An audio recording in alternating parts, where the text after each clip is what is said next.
All right. You okay? You good? It's been hot, man. I'm a thick boy. So I get it. all right, we are back. It's the Prophetic Podcast. I'm your host, Drew.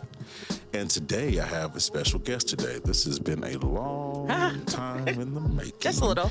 Just a little bit. Just a little bit. Yeah. Chipping and playing a little bit. Just a little bit. But How long we're has it here been? now. You have seen her a lot of places.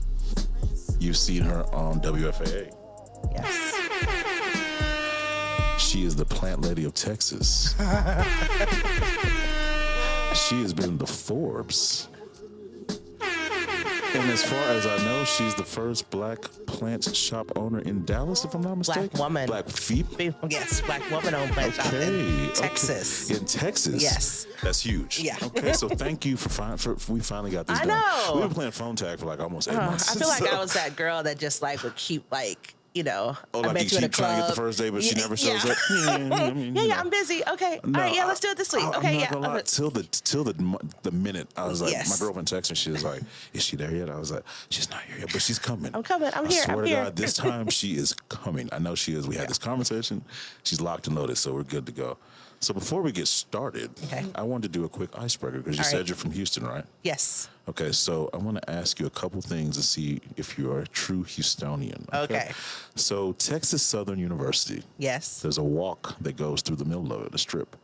It's It is called, there's a strip that goes to the middle of Texas Southern University. If you've Oh, been down gosh. there, it's called No. the what walk? Can I call my mom? My mom went to TSU. I did too. It's the Tiger Walk. The Tiger Walk. Okay. Okay. Try again. Let's see. All right. 90s and 2000s, there was a massive beach party that used to happen in Galveston all the time, and it was called the what beach party? Kappa Beach Okay, Party. all right. All right. Come on so now. if you're Houstonian, you have to know Yes, that. yes. Do you know rap lyrics from Houston? Yes, so I know Bun, Okay. Stabby, well, Slim. Okay, so if I said 25 lighters on my dresser, yes, sir. I don't ad-lib well. Got to get paid. Okay. Come on. Nah, I just wanted to light it up. So if you'll give everyone a little bit of your backstory, where you're from, and just a kind of intro of Well, yourself. from Houston. Okay. My name is Bree Iman Clarke. I'm the founder and creative grower of the Plant Project. It stemmed from the Iman Project, which was my lifestyle brand that Iman's my middle name, so Bree Iman. Everything grew from that. I always say that I was the biggest project I had to work on. So every that's fair. single thing that I have has project in it. So the Plant Project, the Iman Project, the Little House Project, all of them were projects that I had started because of my background and where I've come, where I'm going, and all that jazz. Born in Houston, Missouri City, raised Mo City, okay. Yes, Mo I know City. about Mo City, okay. Raised in Dallas. I always say that I'm 713 made, 972, 214 paid. So My friends from Houston call me Houston's surrogate son. Oh, wow. It's the weirdest name I ever Yeah, had, but that- I used to live there, so Okay. I What love part? Houston. Third Ward and Third Ward? Southwest Side, Okay, Westheimer, yeah. Gessner, around Yes. that area. So, yeah. all my family's in Houston. Been in Dallas, went to school here, just kind of made my home. But I am a girl that is all about design and making things pretty, and I end up making that lifestyle into my way of living and how I provide. So, to start, you said it starts where you came from, or where. So, was it a green thumb gone right? Was it school? Okay. Was it biology? Yeah, so, was it science? I did homeschool basically all of my school career. Wow. So never went to high school, middle school, Wow. none of that, all homeschool. And my Okay. mom was basically my teacher. And so not instead, because I got the life skills and the book skills, all of that. I got a lot more life skills than like your average child would get because I was at home and I was only Right, child. I'm an right. only child. So I would get gardening classes. My science would be like my mom teaching me out in the yard, and just like my mom was a huge gardener. You and I had a similar.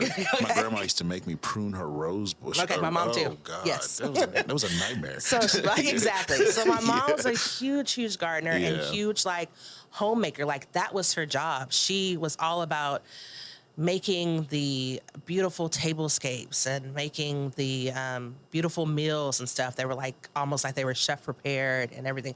I grew up always seeing my family, my mom, and my dad set a table and prepare a table for others. So it was innate. It was my foundation. And basically that was my school. So my mom was gardening outside. I would take care of plants inside. So, Wow. work on little schoolwork, then take care of like the cat palm or the devil's ivy, and just like Okay. it was just something that I just loved. I'm a plant dad. I call Yeah. myself a plant I think that's zaddy. how we started talking. Plant zaddy. Plant- That's about what I call plants. us. Plant Yeah, daddy. yeah. I love plants. Plant poppy. You know what? I need that on a T-shirt. Yeah. Mark that down, Becky, please. But we have birds of paradise at our house. Okay. We have all kinds of stuff. We have aloes. We have yeah. we're plant people. know you We said have you were- bamboos. yeah, y'all are plant people. Oh, I love plants. I had a similar upbringing. My grandmother would always have yard of the month.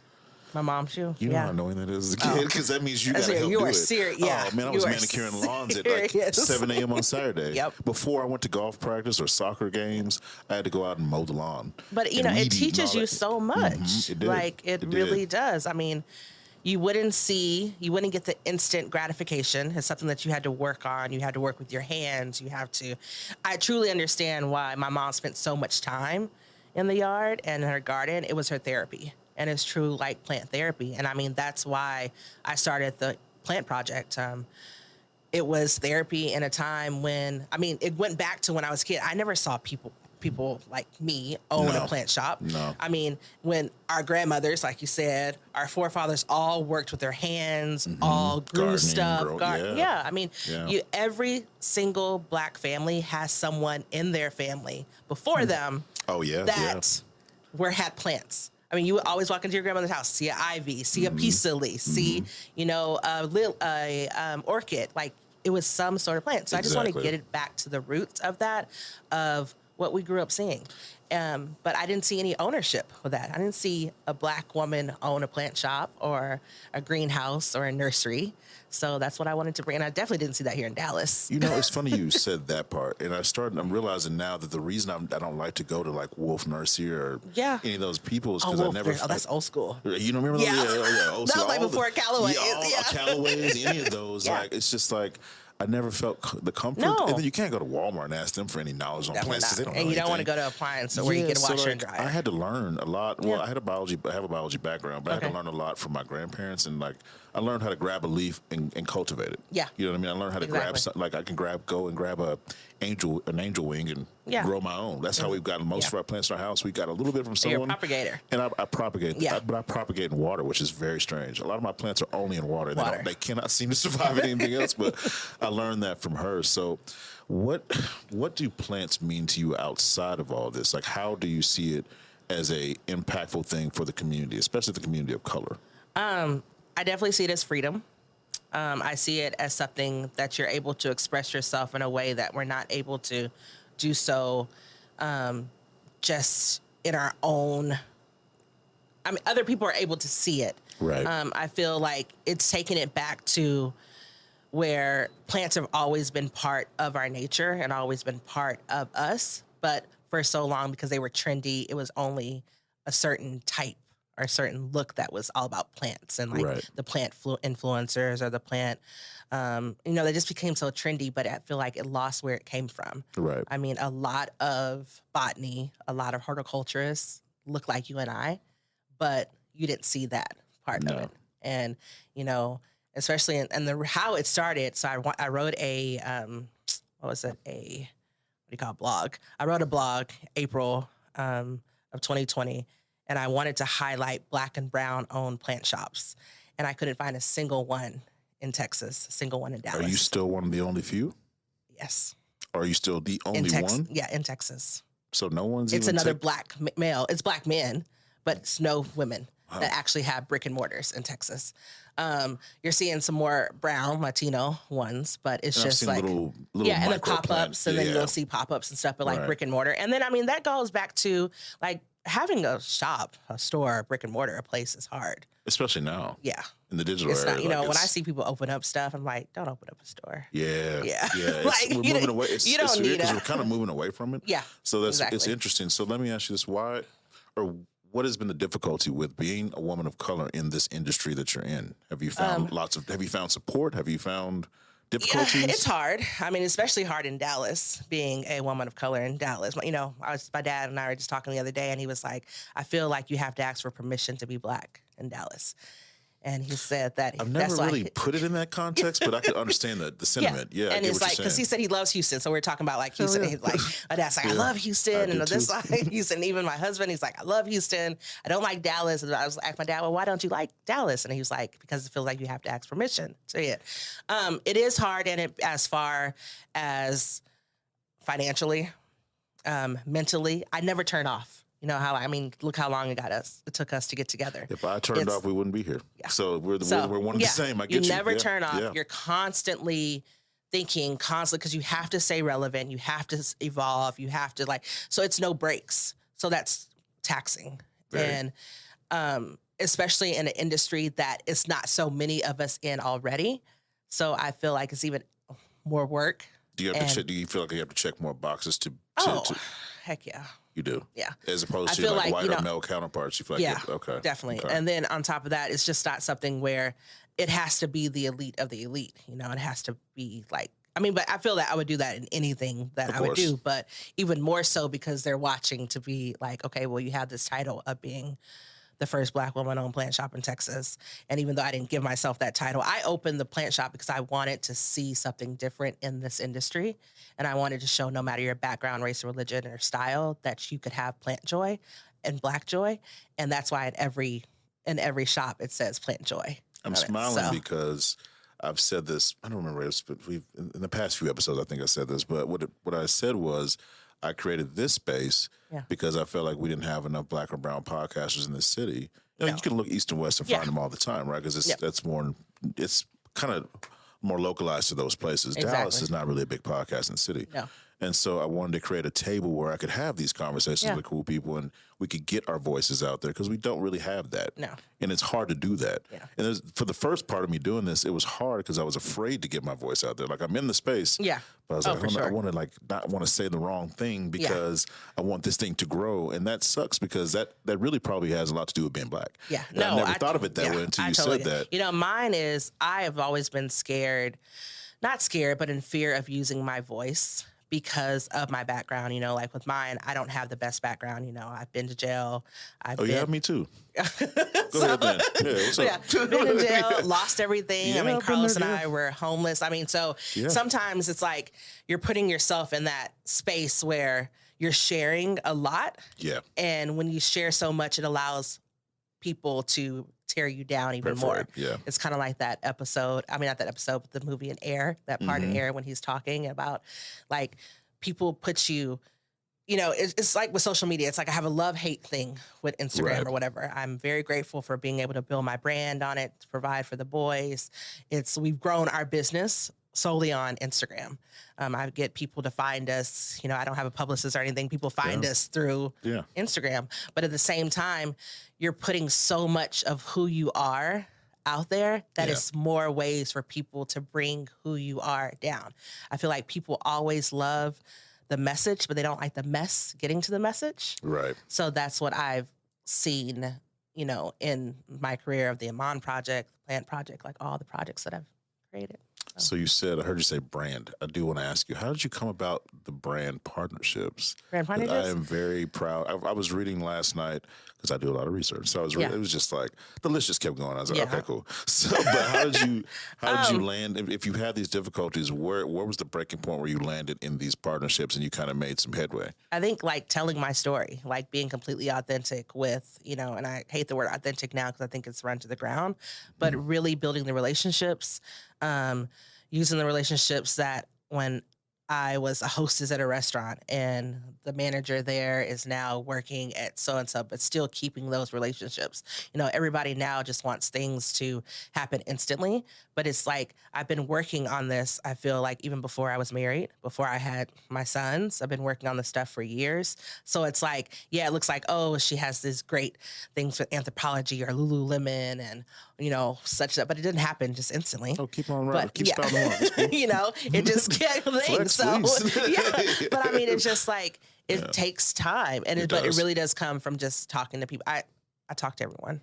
That's Yeah, how. that's the thing. You talk to everyone. I am a Yeah, talker. you're a talker. Yeah. I don't. And shut when you up. go to when I go Yeah. to events, it's like I will go and like this little social butterfly, and I'm not social, which is weird, but it's not weird. I'm just I'm extrovert introvert. I am So 48, 52. 48% intro, 52 extra. yeah. I lean heavy on the intro these days. Though. Yeah. I do. So. So, as far as brand partnerships and as far as all the things you've been working on, is there any one part of what you do that's your favorite part, and is there any one part of it that's your least favorite part? The workshops. So it's my favorite and my least favorite. Like the Father's Day workshop thing? You talking about Just stuff like like in that? workshops, Or- because I do a lot of workshops like potting, planting workshops, flower, just So floral. you can teach me how to repot a Yes, plant. how to teach you how to We gotta repot, talk, 'cause how I got a to few. create flowers and everything. Cool. I created the Iman Project brand to create a seat at the table for everyone, and was bringing women of all backgrounds to the table to create not only with their hands but their heart. It was able, from that, I was able to open up the studios where it also brought people of all backgrounds in. Then that led to the plant shops and whatnot. So the workshops are truly something that I love, but they take a lot of work and they take a lot out of me mentally, emotionally, and physically. So I have a very love-hate relationship with them. But out of all the stuff that I do, that's truly the Your favorite. thing. What's the least? Um, For me, it's the social media part. I'm not gonna, Yeah. it You know, is. It's such a it's a lot. It's tolling. It's definitely taxing, the social media aspect of it. I think my least favorite now is the time. I'll be 40 in 5 months, and I feel like I spend a lot of time away from my sons. And I mean, I think with any business and growing business, especially when you're growing and you're trying to build and, you know, trying to figure out your space, you take a lot of time away from your spouse, your family, Yeah. your kids. So that really would be, because I look at my sons like they'll be 12 next month, and I'm just like, When yeah. my daughter will be 2 next month. And it's just like, But when's your kid's birthday? August 27th. 24th. Oh, that's my our kid. mom. Oh, that's what's up. 24, yeah. This is meant to be. Um, That's cool. So I think that is Yeah. the thing that really does, and the rest part. That's what I hate about. I run myself ragged. Do you find yourself waking up in the middle of the night with ideas? Gosh. Okay, so it's not just people look at me like I'm crazy. I'll be on my phone, like turned to the side so she doesn't see the light, and I'm just over there like editing. Yeah.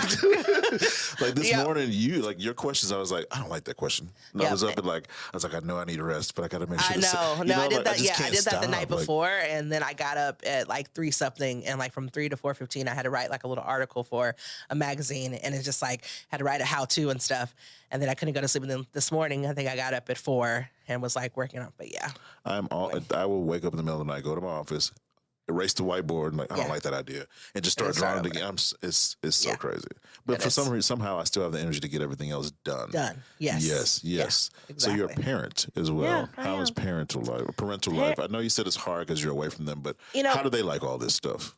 My boy, I have amazing voice. Like What Kai are and their names, if I Kel, may ask? Kai and Kel, Kai Kai and Alexander, and Kel Nico. And my daughter's name is Kendi. It's a lot of K's. in Kel this and room. K is what on. Kendi's in the same month. Okay. Same month. All right. They are. Everyone says all the time that Carlos has a twin. Carlos, my husband, he has one, and I have one. Kel looks identical to him. Kai is my twin, and their personalities are just like both like Carlos and I. They're patient. They're kind. That's cool for kids because Right? that is not yeah, common. I know.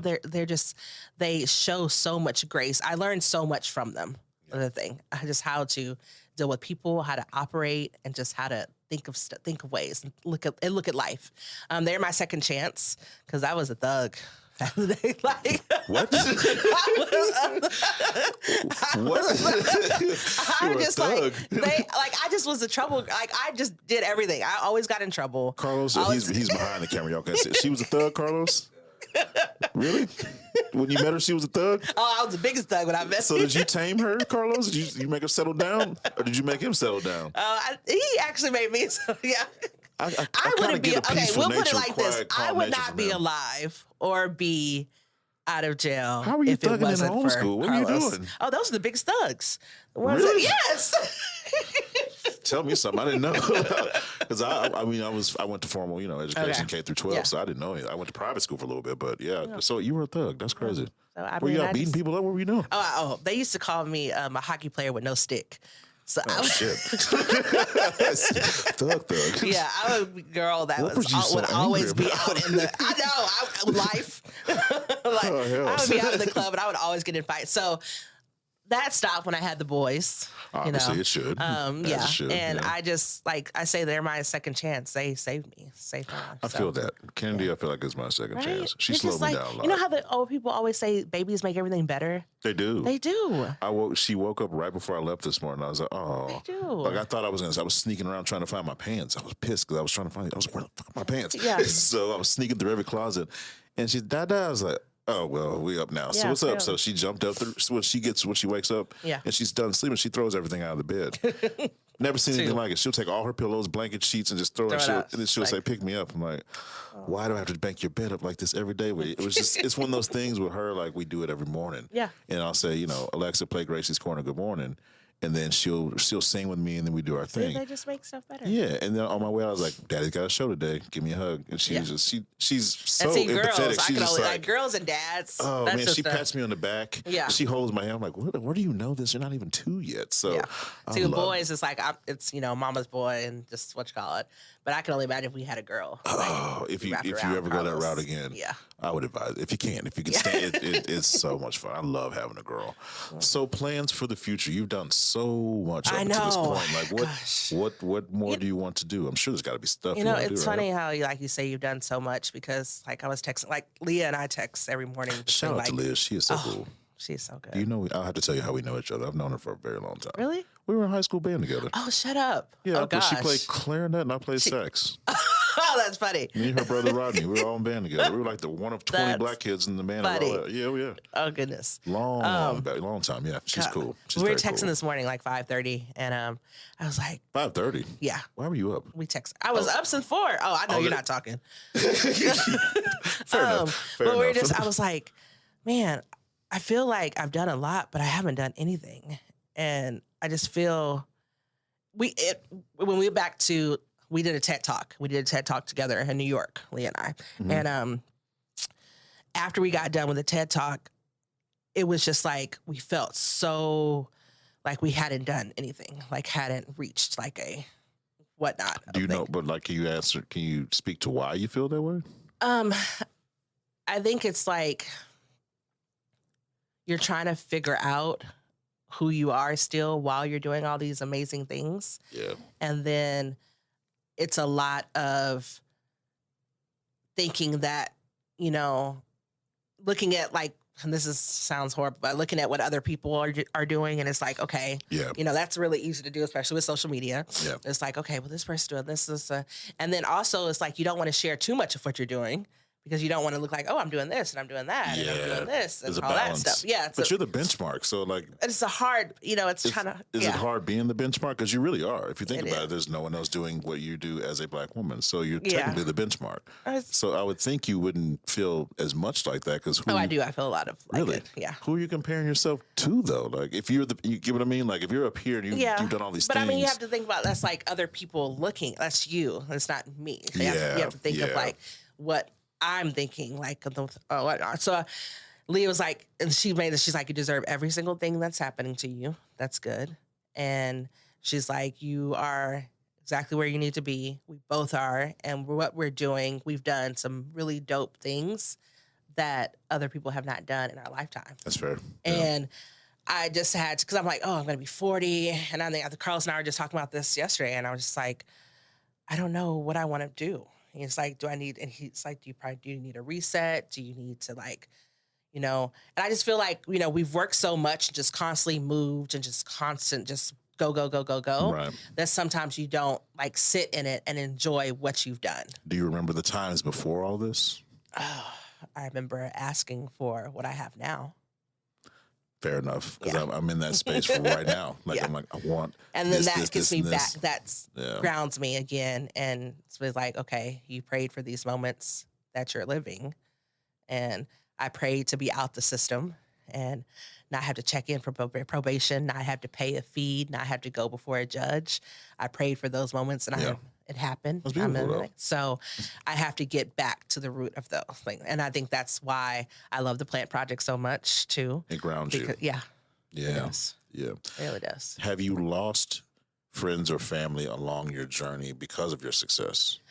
And what was that like, if you have? I wouldn't say that I've lost friends, because if I've lost a friend while I'm going through my journey or becoming a better me, then they were never friends in the beginning. True, too. Now I've lost associates, I've lost acquaintances, I've lost people that weren't for Bree. And I don't think that was a loss. I think everybody had their separate things, have gone their own way. I feel like we all have seasons, and through each season, there comes with pruning, there comes with shedding, there comes with growth. Yeah. And that happens within your family, that happens with your friends. I feel like family is a lot different. You know, I've always had a really strange, difficult relationship with my mom. You know, mother and daughters is just kind of, especially Black mother and daughters, it's just a really tough one. Yeah. And as I become older, I become more gracious, more kind and understanding to the mindset that my mom is in, and the stuff because it's just a cycle. Her mom and then her mom's and things. So, you know, how we say that about generational curses, and that, you know, we're this generation to like where it stops here. To break it. it. And so I feel like that gives me a lot of grace in the thing. But I've had some of the same friends that I've had since I was 10 years old, and they've been part of every season. And like, those are like my core. I used to think that everyone was my friend or everyone was there for Bree, and I got a rude awakening of that They're not. a couple summers ago. They're not. And I realized that you have a community and you have an audience, and there's a huge difference in them. You know, your community is always rooting for you, is there for you, no matter if you're doing anything to be in a blog, on WFAA, in a magazine, whether it's D Magazine or whatever, like, they're there for you. You don't have to perform. An audience, you have to perform. They become fickle. You have you have to constantly entertain. So I learned who my community was, and I learned the difference between the audience and the community. Interesting you said that. I got someone sent us a screenshot yesterday circling that they had just finished our most recent episode. It was like, well, what am I supposed to listen to now? I was like, well, I got shit to do, man. Like, what do you want me to do? It's just like, I can't just turn it on right now. Like, we're on a schedule. Like, it's like, well, I need something to listen to, you know? It goes back to like what you were saying about like, you know, sometimes you don't have to constantly move. And for the ones that are really there for Bree and not there for the Plant Project or the Iman Project or whatnot, they truly want me to feel good. They understand that sometimes I just have to sit down. So I've been sitting down a little more. Sit down is a word. That's cool. I think I posted something the other day. You're like, not yet. Well, we have to do the podcast. And I was like, I think I'm going to just take off for the rest of the summer. I'm so terrible. I don't want to be a part of the problem. No, but that's why in the interim, since we, you know, I tried to make sure that we maintained an actual interaction. Exactly. I didn't want it to feel like we were just talking about the show. And then it's like, not you would text and like just check up, and it's like, hey, thinking about you too much because I know you're busy. Yeah, I get and it's just like that part. You know, you can tell intentional connections, and then you can tell the ones that are just like there for they need like, the clicks and the likes. And I feel that's why the brand partnerships have also. It's like I've made intentional connections with these people, not knowing who they are, what they do, but then they just happen to be a regional director of Lululemon, or are they're speaking your name in places that you aren't there yet and you have never been, and then it just comes back around. So I feel like with anything, if you're organic and intentional with anything that you do, it all work out. It's kind of with like these guys behind us, Celestial. I went in one day. Yeah. The lady was sitting at the counter on a laptop. I didn't know who she was. I just asked for an email because I love beer. Okay. And I was like, this would be a fun addition to the show. If I could just have that type of brand partnership, it'd be better than doing like, to me, I didn't want to do like Hennessy or Kvass or anything cliche. I feel like to everybody's us. doing that too. Yeah. Right. And like, I never saw us in the beer space, and I love beer. I grew up drinking craft beer. Like, I love it. Right. Okay. Got an email, sent the email. Turns out the person that gave me the email, that was the person I was going to end up doing the partnership with. There you go. And we've been rocking ever since. And so it was very intentional. But at this point, like, I know her kids. Like, she's going to be invited to our kid's birthday party. Like, but it's you not also just, you created like your own like relationship and thing.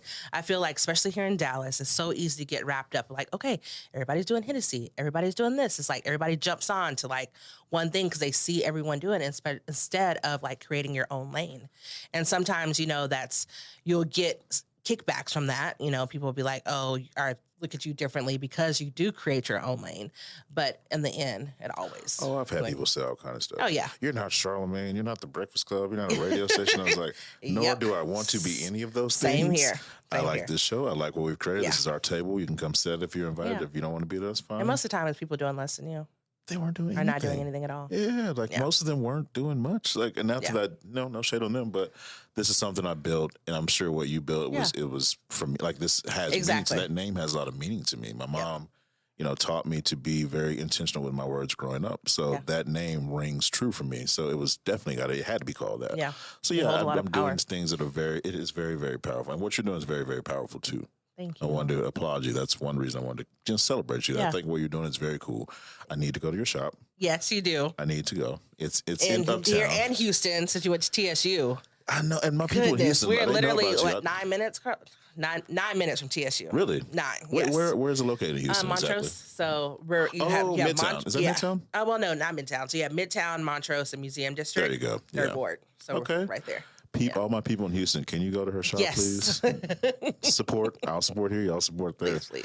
Well, before we wrap up, do you have any positive words for the audience? I always ask people for a positive word. The last person told me, I'm just going to say what Shaq said, stay in school. Like, so if you got something else. No, just never stop. Like, it's so easy to give up. It's so easy to think that you're not worthy and that you have nothing else left in you. But we are so resilient. People, Black people, women, we have so much going against us, and we are so strong. And this past year, people have seen like, oh, she's done this and it's so amazing. But what you haven't seen, it's been the hardest year for me since I opened my business. The hardest.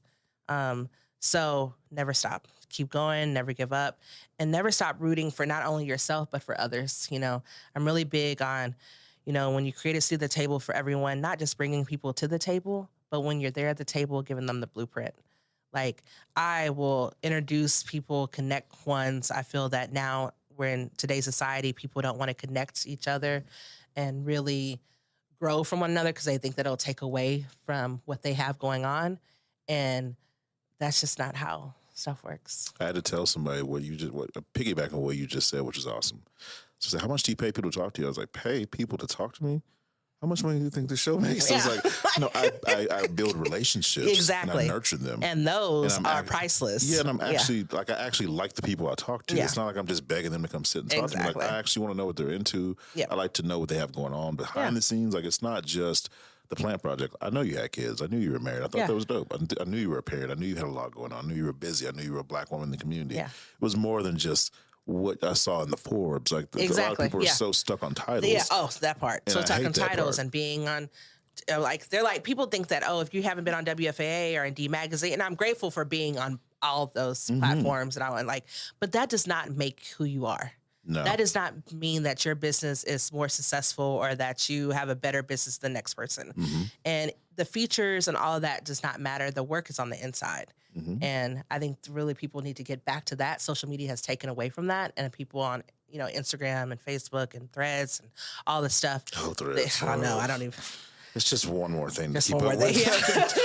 It's just I like, hate it. it just, people have to get away from that. It's just so much more. Like, the real dopeness happens in real life. Yes. It doesn't happen on that platform or that feed that you only see 0.5% of a person's life, if even 5%. I just said this in my household the other day. I was like, I had someone tell me in recent times, if as soon as your show blows up, you won't be here with us anymore anyways. It's just like, I mean, yeah, that's accurate, but do you know how much goes into making a show happen? Like, it's not like we just randomly show up here. We have to coordinate. Our other co-host is on the way for our next episode. Like, we have a lot going on. There's a lot going on. And but people don't see that. No, they don't. They see the pretty, little video that you do and It's put like it in 30 slow-mo seconds. and put the thing oh my gosh, yes, this, No, it's hard. Yeah. It's a lot of work. It's brainstorming. It's making sure that it flows well. It's a lot. Like it's a lot. So Financially, emotionally, it's taxing. mentally, I physically, have a like therapist for all real. of that. Yeah. Yeah. For I real. talk to my therapist about this stuff all the time. I talk to like my this plants all the sucks. time. Yeah. Well, I talk to them too. I pet my little bird of paradise and I talk to her. Her name is Plant the Stallion. So Oh Lord. she's a big girl, man. That's her name. That's who Carlos wants instead of me. He wants Meg. He's like, I would leave you for Meg the Stallion. Carlos, say nothing. Carlos, He say already nothing. has said it. Say nothing, Carlos. He's like, all we need, she just needs to come to plant shop one time. Just one time. Just get her and Beyonce to the plant shop and it's a wrap. Say in Houston. Carlos, say nothing. You don't know anything. Well, other than that, let me say if you're in Dallas, make sure you check out obviously the Plant Project. Yes, the Plant Plug Project. all of your socials while you're out. While you're here. So Right Instagram. there, B1, you can look there Okay, and tab. on There you Instagram, go. it is the Plant Project and 2 underscores and after it. The Plant Project on Threads, on Facebook, online. So the Plant Project. on everywhere. Tumblr, on Twitter, on Yeah, everything. The Plant Project and the Iman Project. So the Yes, Iman Project, THEIMAN project.com has everything. Yes, and if you're also in Dallas at any time, check out Celestial Beer Works. Tell them we sent you. They'll give you 15% off. They're right there outside of downtown Dallas. And other than that, we thank you as always for listening to this podcast. We hope that you enjoyed it because I enjoyed it. Carlos, I hope you don't get yourself in trouble. we enjoyed having you. We hope that you enjoyed us as well. We hope that you learn. We hope that you grow. We hope that you evolve. We hope that you come back and kick it with us all over again. This should not be the last time you come back. No, it will not be. It will not be as long. All right. Well, thank you. We're out of here. Bye. Bye.